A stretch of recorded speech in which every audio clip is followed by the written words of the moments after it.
It is December 30th in Anchorage, Alaska, and I'm about to finish prepping my New Year's set for New Year's Eve.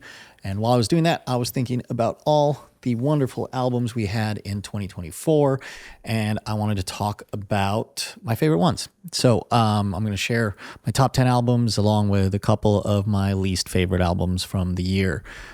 First one up is going to be the No Name, Untitled, whatever it is by Jack White. I didn't know that this thing had come out, and I was very mad at Spotify for hiding it from me because I love Jack White and I've always listened to his album, so I don't know why they wouldn't show it to me. It took me like 2 weeks before I even realized this thing had come out. It's great. Sounds like the old White Stripes, very catchy, a lot of riffs. Jack sounds incredible on it. Jack White sounds incredible on it. And yeah, I loved it. It was great, very quick, to the point. Yeah, excellent. If you like the White Stripes, if you missed the White Stripes, definitely check it out. It's a return to form that never really left. I loved it. Speaking of short and sweet, my next one is going to be Short and Sweet by Sabrina Carpenter. That's number 9. I love this album. Great pop album, just girly pop. So good. Sabrina Carpenter does an excellent job of, I don't know, delivering these hooks and these nonsense, and these crazy lines that are just, I don't know, in a different pop star, they might be a little cringy, but I honestly found them from her pretty great. Believable. They were funny. Didn't take itself too seriously. I liked this album a lot. It was a great listen. And every time I got to the end of it, I found myself, like, because I have my settings just to repeat the album if it's over. And I found myself just like kind of letting it run. I like this album a lot. Very catchy. Let's see. Up next, Imaginal Disc by Magdalena Bay. Love these guys. So good. I thought I hadn't heard of them before going to This Ain't No Picnic. And then I saw them live. They were excellent live. And then I really got into them. And this new album is great. A real growth for the group. I think their songwriting's gotten better. The ideas, the concepts behind everything has gotten bigger, grander. I like this album a lot. And I'm really excited that a lot more people seem to be into them because I saw a lot of people talking about this album. And yeah, let's see. Up next, Bright Future, Adrian Lenker. I loved this album, still do. It is one of the albums that I found myself constantly coming back to throughout the year. The first time I heard it, I just kept rewinding it and listening to it. It will make you miss your mom if you have that kind of relationship with her. It's such a well-written, it almost feels like it's such a well-written memory for something that's universal, but also super specific to her.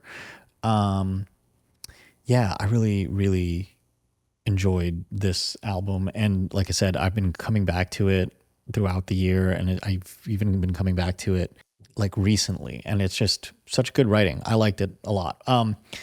Adrian Lenker, I think she's she's part of Big Thief, and I will say I kind of like this project more than I like any of the Big Thief stuff, which I know that they're pretty critically acclaimed, but I just never was able to get into it. But this seemed a little more accessible to me. Moving on, I Got Heaven, Mannequin Pussy. I love Mannequin Pussy. Pause. Is that a thing? Okay. But I love this album. It's heavy, but it's also catchy. The songwriting is incredible. The topics are really in your face. I don't know. I can't say enough about this. I love this record. If you haven't listened to Drunk 2 by Mannequin Pussy, definitely go check that out. It is such a good song. A song I still listen to this day. Excellent. Just check it out. Speaking of mannequins, that's kind of a segue. Chromacopia by Tyler is making its way on the list. I love this record. I love Tyler. I haven't got this vinyl yet, but I have a lot of his vinyl, and it's just a good Tyler record. It's like a perfect distillation of like everything he's accumulated skill-wise up to this point. It sounds great. He sounds great on it. The writing is really good. There's a couple songs on there that are so-so, but overall, excellent album. If it hadn't been for Kendrick's album, this definitely would have been my favorite hip hop release of the year. And also, side note, I do think if artists are going to be using the feature where they can update the albums online, I think Tyler did it in a great way where he kind of kept the features secret until a couple days after the release of the album and then put them out there. I think that's a great compromise. One, you don't have people overhyping the features on an album so that they feel disappointing when they come out. But at the same time, you get to experience the album first, fresh, not having any expectations of who's going to show up on what song. And yeah, I thought it was a great way to do that. And then putting them on afterwards, then they still get the credit and people can still find them on there. I don't know. I just thought it was really smart. And I was like, I can't believe no one's done this before. Moving on, I mentioned it earlier, but Brat by Charli XCX. Could not escape this album this summer. It was great. As a Charli fan, I love Charli. I mean, man, for a while now. And like her last album was excellent. Highly recommend you still check it out. Still explores a lot of the themes that she does on this album too. A lot of Sophie inspired beats. Sophie is even mentioned on the album. And yeah, it was fun. It was heavy, but it was playful.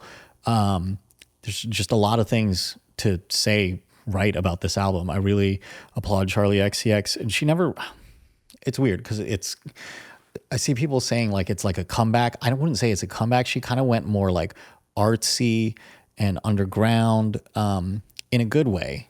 You know, I don't think she was a failure necessarily, but listening to this album, it sounds like she kind of thought she was just because of the whole pop star of it all.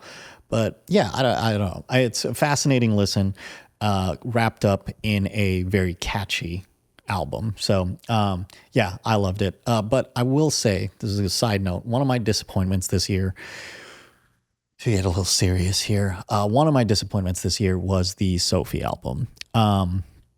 Sophie, longtime collaborator for Charli. She passed away a couple of years ago, and it was a loss for the hyper pop, heavy electronic production and pop music. And so their estate had a posthumous release for Sophie, and unfortunately, it just wasn't good. I don't think that, based on what we know from Sophie's other albums, this just doesn't sound finished. It doesn't sound like something that she'd want to put out there. I don't think she was done with it, and I respect them for not, kind of overproducing it, but at the same time, it felt like an album of sketches. And I don't know. I just don't know that is the right way to handle an artist's, remaining ideas. And also, side note, another disappointment of the year was Katy Perry's album,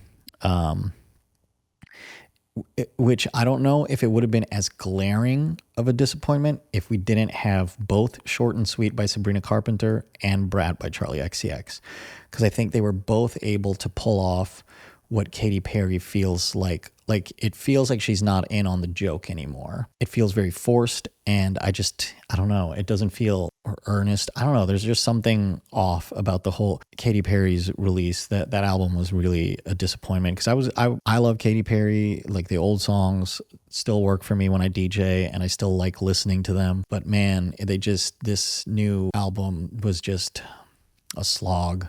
Didn't feel great. You Won't Go Before You're Supposed To by Knocked Loose. The Arf Arf Boys themselves, they played a set on Jimmy Kimmel, which is amazing. If you haven't seen it, go check it out. More importantly, go check it out on Facebook, because the comment section is hilarious. People were losing their minds, both good and bad. Great album. I found out it released the one morning after, put it on when I went to the gym, and it is a heavy listen. And if you like heavy music, this will satisfy that itch. Loved it. Absolutely loved it. Let's see. Okay. Next, Prelude to Ecstasy by The Last Dinner Party. This album came out early in the year, and I am still playing it. It was my top play. It had my top played song for Spotify. I can't say enough good things about this album and this band. The writing is great. The instrumentation is great. The performance, the overall aesthetic and vibe that they were going for matched what they were doing. I don't know. It was just it was a surprise to me, and I was very pleasantly surprised and continue to be surprised by The Last Dinner Party. I love it. And my number one album for the year, and it's very possible that this is just recency bias, but I will say my number one album for the year is going to be Kendrick Lamar's GNX. I think that an album that makes me reconsider where To Pimp a Butterfly is on his catalog, yeah, it has to be considered as one of the best. And for me, it's such a great way for Kendrick to, despite what you think of the beef, whatever the beef is, it was a great way for him to show like, hey, I don't have to be super cerebral. I don't have to, the concept and everything, the high-minded concept. It's not that they aren't here still, because they are, but they take a backseat to just catchy, fun. Just I don't know. This album was so much fun to listen to. Like after I listened to it again, like most of these albums, I kept going back and starting it over, and it was just as fun every time. Still listen to it. Right now, when I'm looking at my list of things to listen to at the gym, at the store, or whatever, I throw this on, and I'm just happy every time. So yeah, GNX by Kendrick. That's my top album of the year of 2024. I'm excited to see what's going to come in 2025. I did get rid of Spotify, so switching over to Apple Music entirely. And I'm excited to see how maybe that affects my listening habits. But yeah, anyway, let me know what your favorite album of the year was in the comments. And yeah, I'll see you in the new year.